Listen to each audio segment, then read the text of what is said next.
இன்னைக்கு நம்ம பார்க்க போகிற topic caste system or caste system. Originally இது டிஸ்கிரிமினேஷனுக்காகவே படைக்கப்பட்டதல்ல. ஆக்சுவலி அது சொசைட்டியை ஆர்கனைஸ் பண்ணுறதுக்காக தான் கிரியேட் பண்ணாங்க. ஆன்சன்ட் இந்தியாவில் சொசைட்டி டெவலப் ஆகும்போது thousands of years முன்னாடி different people work on different locations or different kind of jobs. So some people டீச்சிங்கில் போனாங்க, நாலேஜ் ஷேர் பண்ணாங்க. சம் பீப்புள் கிங்டமை ப்ரொடெக்ட் பண்ணாங்க, லைக் வாரியர்ஸாக இருந்தாங்க. Some people business and farming பண்ணாங்க. இன்னும் சில people skilled labours like building, craftsmanship, அப்புறம் சர்வீஸ் பண்ணாங்க. சொசைட்டி ஸ்மூத்தாக ரன் ஆகும்னு அந்த டைமில் வர்ணா சிஸ்டம்னு ஒரு கான்செப்ட் கிரியேட் பண்ணாங்க. அதுனா என்ன? Work based குரூப்புங்க.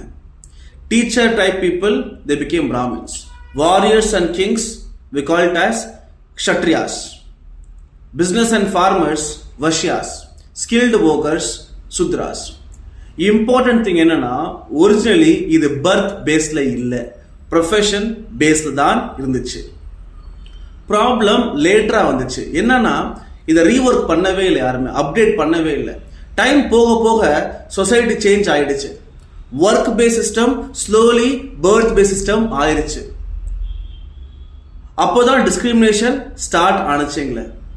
ஸோ ஹிஸ்டரியில் நமக்கு ஒரு லெசன் சொல்லுது. என்னன்னா, கேஸ்ட் ஒரிஜினலி ஒர்க் டிவிஷன் தான்.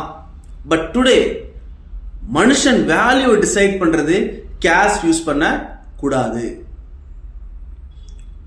கிளியருங்களா?